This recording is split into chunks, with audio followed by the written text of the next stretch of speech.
Hello hi नमस्ते, कैसे हैं आप सब। जीत आपकी शिव खेड़ा के द्वारा लिखी गई आज ये पुस्तक ख़त्म होने वाली है और आज हम इसको कंप्लीट करने वाले हैं। इसके बाद हम दूसरी बुक पढ़ेंगे और आपको पैसे खर्च करने की भी ज़रूरत नहीं पड़ेगी और आप इसमें ही सब कुछ मेन पॉइंट्स जो मैं लिख चुकी हूँ वो मैं आपको बताना चाहूँगी। तो जीत आपकी में क्या लिख रहे हैं शिव खेड़ा जी नेक्स्ट। वो कह रहे हैं कि winning is an event, being a winner is a spirit. जीतना ही स्पिरिट है, आपकी स्पिरिट में ही जीत होनी चाहिए। जीत एक घटना है और विजेता होना एक भाव। सम्मानपूर्वक हारना दिखाता है कि तैयारी में कमी, लेकिन बेईमानी की जीत दिखाती है कि चरित्र की कमी। आप समझे, बेईमानी से जीत जाएंगे तो इसमें आपका करेक्टर की कमी नज़र आएगी। और सम्मानपूर्वक हार जाते हैं और आप मानते हैं कि ठीक है मैं हार गया, तो यहाँ आपकी कैरेक्टर में ऊपर दिखेंगे आप, लेकिन तैयारी में थोड़ी सी कमी होगी, कोई बात नहीं। आगे लिखते हैं विनर्स लीव ए लेगेसी। महान लोग अपनी पहचान पीछे छोड़ जाते हैं, तो आप लोग क्या लेगेसी छोड़कर जाना चाहते हैं। सुकरात कहते हैं कि प्लूटो को उन्होंने शिक्षा दी।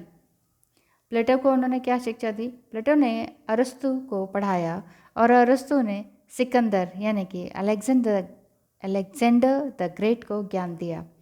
हमारी सबसे बड़ी जिम्मेदारी एक ऐसी विरासत देना है जिस पर आने वाली पीढ़ियां गर्व कर सकें। Old values are not obstacle.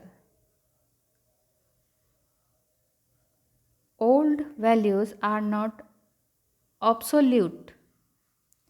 कुछ लोग जिम्मेदारी, निष्ठा, वचनबद्धता और देशभक्ति जैसे नैतिक मूल्यों को पुराना समझते हैं। ये नैतिक मूल्य पुराने हो सकते हैं मगर इनका महत्व कभी ख़त्म नहीं होता। यानी कि अगर आप जिम्मेदार हैं, निष्ठा हैं, आपके अंदर है किसी काम के प्रति वचनबद्धता है और देशभक्ति जैसे नैतिक मूल्य हैं, एथिक्स आपके अच्छे हैं, तो ये नहीं कि आप पैसे कम कमा सकते हैं, आप भी कमा सकते हैं। लेकिन अगर आप औरों से, बेईमान लोगों से कम कमाते हैं तो कभी भी नाराज़ ईश्वर से होने की ज़रूरत नहीं है, आप बिल्कुल सही चल रहे हैं। आगे बताते हैं व्हाट इज़ गुडनेस। यदि आप धोखा नहीं देते, झूठ नहीं बोलते, चोरी नहीं करते, तो इसका मतलब क्या है कि आप अच्छे हैं? नहीं, इसमें लिखा है इसका मतलब यह नहीं कि आप अच्छे हैं। नैतिक मूल्यों वाला व्यक्ति वही होगा जिसमें निष्पक्षता भी होगी, दया भी होगी, साहस भी होगा, निष्ठा भी होगी, दूसरों के भाव समझने की क्षमता होगी, विनम्रता होगी, तहजीब होगी और वफादारी जैसे गुण होंगे। नैतिक मूल्य यानी कि वैल्यूज़ और मानदंड यानी कि बेंचमार्क, ये ही वैल्यूज़ और बेंचमार्क ही हमारी गलत और सही के धुंधलके भरे क्षेत्र के बारे में हमारी समझ को साफ करते हैं। वे बताते हैं कि क्या सही है और क्या ज़्यादा सही है, क्या बुरा है और क्या ज़्यादा बुरा है। एक्चुअली ये तो सबको पता होता है क्या सही है क्या बुरा है, लेकिन क्या ज़्यादा सही है वो हम वैल्यू कर पाते हैं, आप समझ पाते हैं, और क्या ज़्यादा बुरा है उसमें हम डिफ्रेंशिएट कर पाते हैं। नैतिकता को कौन सी चीज़ें प्रभावित करती हैं, जो आपके एथिक्स हैं उनको कौन कौन सी चीज़ें प्रभावित करती हैं। What effects ethics. नंबर 1 लालच, नंबर 2 डर, नंबर 3 दबाव।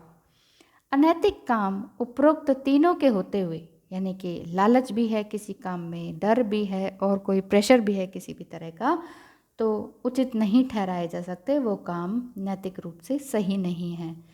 ये नहीं कह सकते कि ये तो करना ही पड़ता है।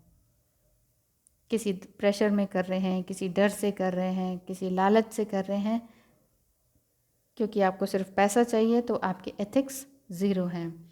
स्वाभिमान और हास्य प्रियता आपको सही रास्ते पर बनाए रखते हैं। एक तो अपना स्वाभिमान बनाए रखें, सच बोलें, सही एथिक्स पे काम करें, आपको कभी झूठ बोलना ही नहीं पड़ेगा और झूठ बोल के उसको याद नहीं रखना पड़ेगा, सबसे बड़ी बात। और आप आराम से फ्री विल की तरह आराम से रह सकते हैं, घूम सकते हैं, बात कर सकते हैं। और स्वाभिमान और हास्य प्रियता अगर आप बनाए रखें, यानी कि हंसते बोलते रहें, तो आप दूसरों को भी खुश रख पाएंगे और अपने माहौल को भी, अपने आसपास के एनवायरनमेंट को भी और अपने वर्क प्लेस पे भी बहुत अच्छे से काम कर सकते हैं। तो आज का जीत आपकी रिटन बाय शिव खेड़ा ख़त्म होता है। आज के लिए बहुत बहुत धन्यवाद।